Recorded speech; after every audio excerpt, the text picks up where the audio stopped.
What's going on YouTube, man? It's Chris here, man, aka Chris Bond, and we back with another Stephen Curry. Look at Chef Blam Curry, man.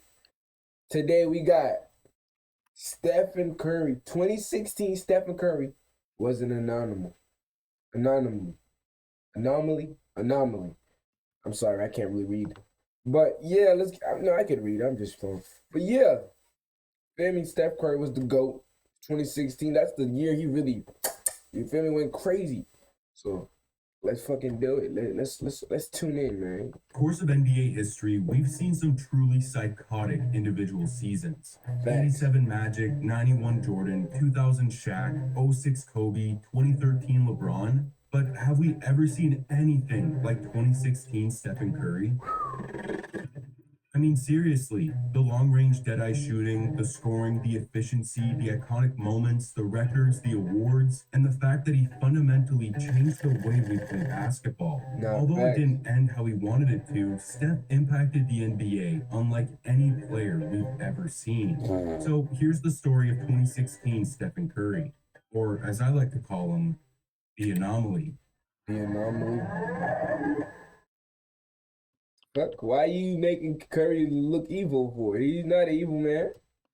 You gotta Steph's chill. iconic 2016 season was fueled by what happened just a year prior. So here's a quick recap. In 2015, Curry made the monumental leap from rising star who finally got over all of his ankle injuries to MVP on the #1 seed in the NBA. It was a shock, but the team was too young. The Western Conference was too strong. Steph needs more reps on the big stage. Oh, never mind. The Warriors won the title. And then came the hate. Golden State got lucky, they had an easy path to the finals, and Curry didn't even win the finals MVP. That was the conversation around Steph and his squad headed into the 2016 season. The belief being that they were just a one-hit wonder. So in an interview before the season, Curry responded to the noise. I apologize for us being healthy. I apologize for us playing who was in front of us. Apologize for all the accolades we received as a team and individually. Very truly sorry, and we'll rectify that situation. And rectify he did. On opening night, the Warriors raised their 2015 championship banner as a final middle finger to their doubters. And then during the game, Steph hit them with one more.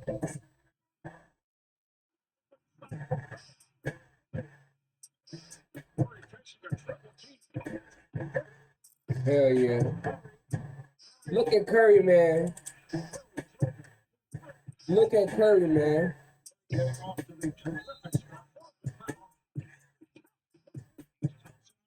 I'm not gonna lie, this will never happen again.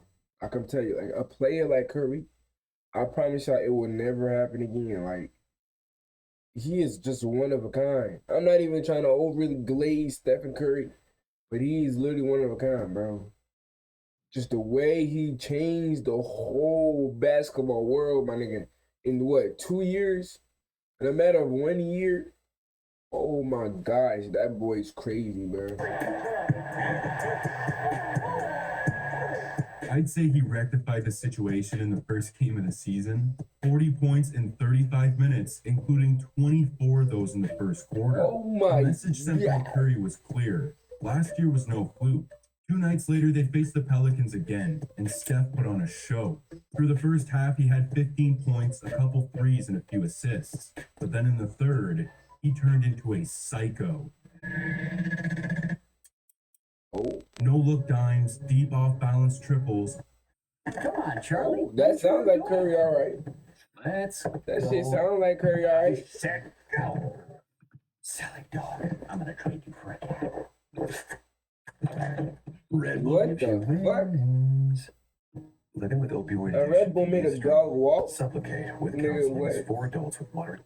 A behind-the-back hop-step layup, and a sidestep and 1-3 to cap off a nuclear 28-point quarter.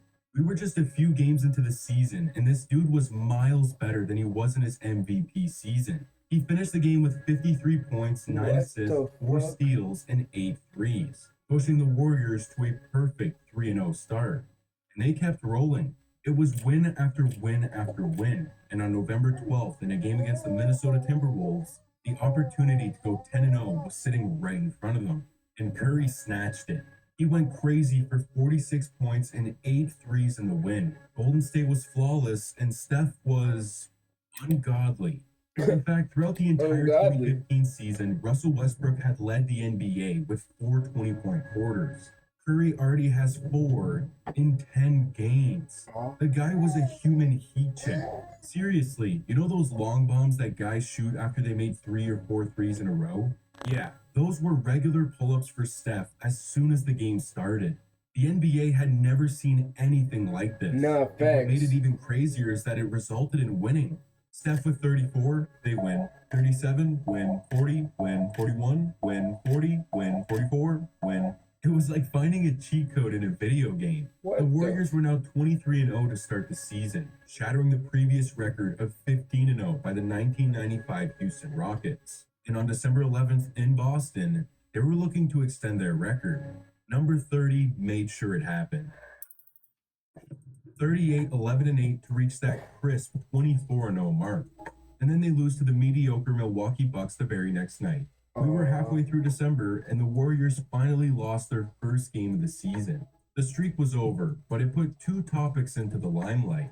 Just a couple months into the season, Curry was already running away with the MVP. That was unheard of. Yet something even greater was unfolding. Did he Golden win? State Did was he end now up on winning pace to that break year? the I don't even know. single-season win total of 72 set by the 96 Chicago Bulls. We were witnessing a historically great season, Boom. but there's still a long way to go. Headed into the new year, Steph was being Steph. He railed off 8 30-point games in the month of January, keeping the Warriors on track with a 44-4 record. It was a great month for Steph, but February Curry was magical. In the first game of the month, My he birthday went month. Hey, hey, hey, ballistic shout for it out. 51 My points and birthday month 11 right there. threes on absurd efficiency for his second 50-piece of the season. Damn. But this was just a teaser. A few days later, he lights up Houston for 35, then Portland for 31, 36 on Atlanta, 42 on Miami, and then his third 50-point game of the year against the Orlando Magic, nailing half-court shots and laughing at the crowd in the process. The chef was a demon. This led to their final game in the month of February, and the opponent, the third-seeded OKC Thunder, led by a 2-headed monster in Durant and Westbrook, eager to knock the Warriors off their historic season.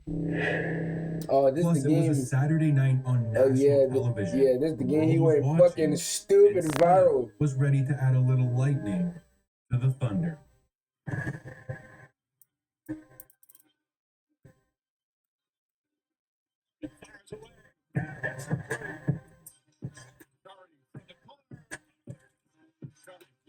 He's making it look too easy.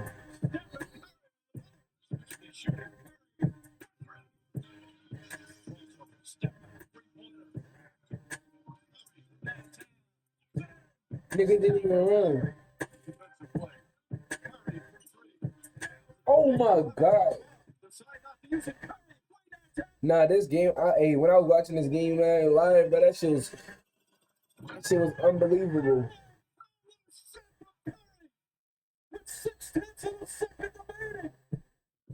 The chef served up a nasty 32-foot game winner for one of the most iconic moments in NBA history. And tag on 46 points, tying the league record with 12 threes in the game on 75% from downtown. If the MVP wasn't already locked up, it Fucking is goated. now. That's In all I fact, need to during say. the game, Curry broke the NBA single-season record for threes made, and we're only in February.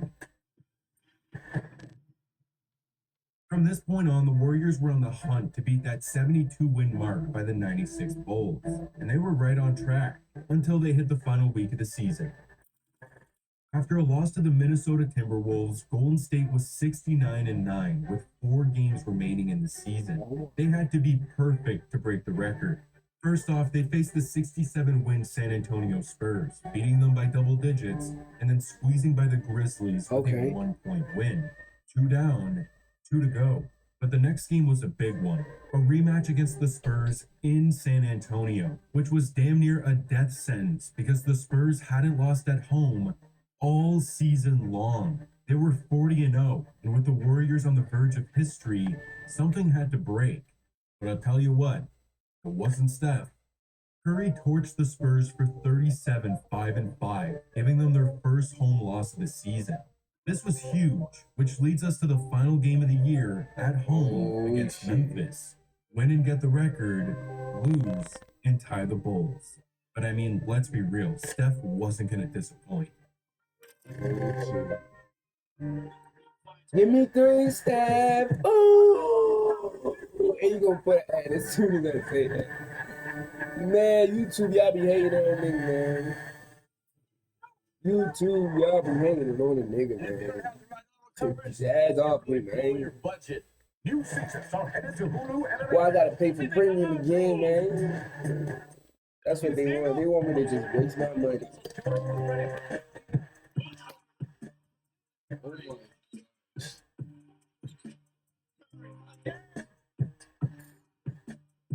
He makes this shit look too easy, bro. This SWAT kid welcome to it, but this shit too easy. Look at his face.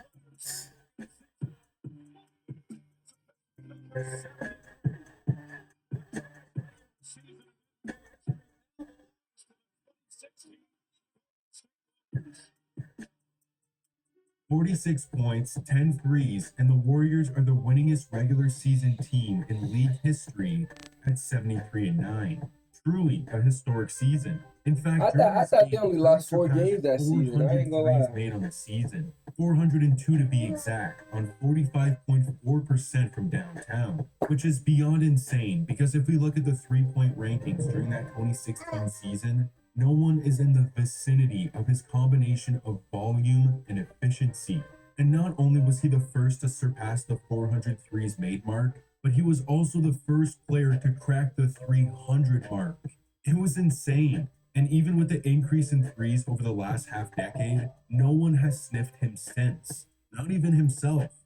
It was an anomaly. And for the cherry on top, Steph is named the first unanimous MVP in NBA history to cap off one of the greatest individual regular seasons of all time. Facts. But let's keep in mind, it don't mean a thing without the ring.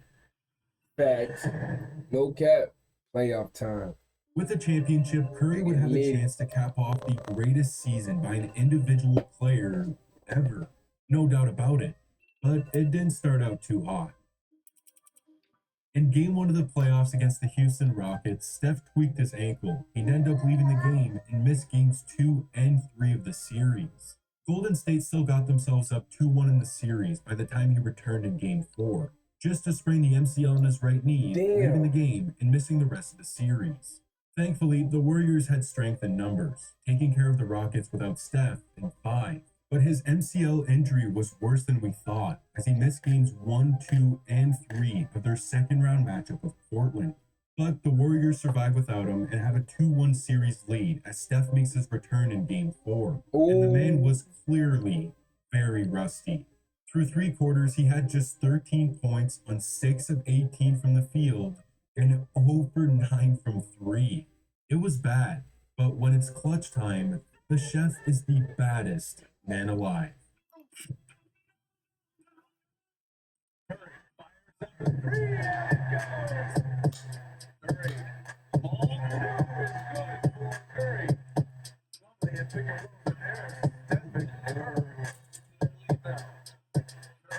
Nah, I ain't gonna lie. When that crunch time comes, you can't fool.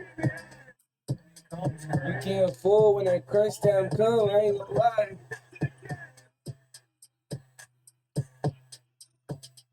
The MVP showed up late, scoring 10 in the 4th, and then an NBA record 17 points in overtime to finish the game with 49-8, while letting the world know he was back. The Warriors crushed the Blazers in 5, moving on to the Western Conference Finals against the OKC Thunder. And through the first 4 games, Steph and the Warriors were at their worst. He was averaging just 24 points on below average efficiency that we're not used to seeing from the MVP, and the team followed suit, Golden State lost game 1, bounced back in game 2, and then got blown out in games 3 and 4 in OKC. And now all of a sudden, their back is against the wall, down 3-1 in the series. A comeback that has only been accomplished 9 times in league history would have to be pulled off. Which is honestly some great news because Steph and the Warriors have been all about making history this season.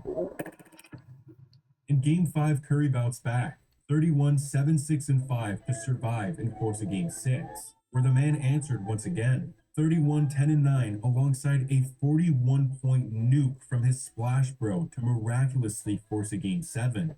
And Game at 6 home, Clay, the hey, babyface Game 6 turned Clay is into a undefeated. Game 6 Clay is motherfucking undefeated. And I know y'all know. That's all I gotta say. I know y'all know that boy's hey.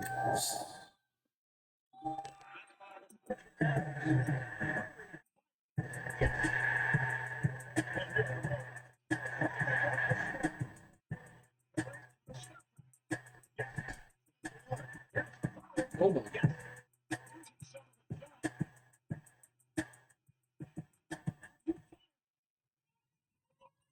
That's butter. Yeah. Yeah, Curry, man. You a bad boy. You a bad motherfucker. You a bad motherfucker, son. Steph rectified last season and sent his team back to the NBA Finals for the second consecutive season thanks to a monster 36-point 7-3 performance. But his toughest challenge was now in front of him. The rematch. Against who? LeBron. In Game 1, Steph was bad. I'll straight up say it. 11 points, horrendous efficiency, yet the Warriors still blow out the Cavs by 15. And Game 2 was a similar story. He put in just 18 on better efficiency, and that's really all they needed, as they blew Cleveland out of the water by 33 points to take a commanding 2-0 series Stop with the fucking lead. It was almost too easy, and it seemed like back-to-back titles were on the horizon, until they got rocked in the face in Game 3. The Cavaliers walked all over the Warriors with a 30-point murder to get back in the series. Once again, Curry wasn't great in Game 3, or in the entire finals for that matter. However, in Game 4, with a chance to take absolute control of this series, he delivered. After a back-and-forth first half that saw Cleveland take a 5-point lead into halftime, Steph went off, erupting for 11 points in the third quarter to put Golden State up 2. And in the fourth, he went for the kill shot, pouring in 13 to put the game away. When they needed him the most, he showed up. Steph and the Warriors take a 3-1 series lead, and I think we all know the history. It's a deficit that no team has ever come back from in the finals. But like I said earlier, the Warriors have been all about making history this season. And that goes both ways. In Game 5, Steph struggled with his shot, and they have to go back to Cleveland for a Game 6. A controversial Game 6. Crazy young Halfway boy. through the first quarter, Steph got hit with 2 fouls, and he couldn't believe it. In the second quarter, he got hot for 15 points, but picked up another foul in the process. 3 more, and he's gone. In the third quarter, Curry got dinged for another, and in the fourth, it went south. On what was a crystal clear swipe and steal of Kyrie's dribble, Steph shockingly got hit with his 5th foul, and with 4 minutes to go in the fourth, he picked up his 6th.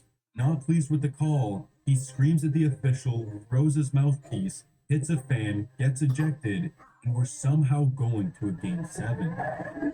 Oh shit. All the 3-point records, the 73-win season, the unanimous MVP, I remember this. and all of Steph's other accomplishments from this golden season led us to one final game. And he came out ready. Curry drained 2 threes in the first quarter, but after that, Hell he yeah. wasn't himself. He was missing shots that we'd seen him make all season long and turning the ball over in crucial moments of the game, finishing with just 17 points and 6 of 19 from the field and 4 for 14 from 3. And in the final minute, he got hit with a dagger. Kyrie nails a sidestep 3 on the ISO with Steph to put Cleveland up 3 with less than a minute to go. Hey, Curry tries I've to missed answer, 2016 but so he much, clanks but take it, me and fucking it's back. over. One of the Take me greatest fucking back. individual Please seasons take of me back. all time crashed You're and fucking burned terrible. with all eyes on him in the final game of the season. Maybe Stephen Curry really is just a one-hit wonder. No, the fuck he's not. Stop playing with my boy Curry. Everybody here makes mistakes, man. Stop hating, man.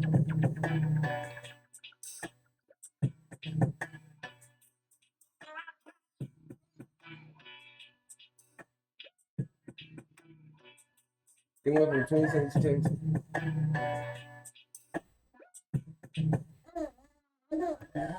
that boy Curry, man. Hey, man. Hey, man. Say, man. Thank you for watching. Let me know how you feel about this. Like and subscribe for me. And Bond Game, we out.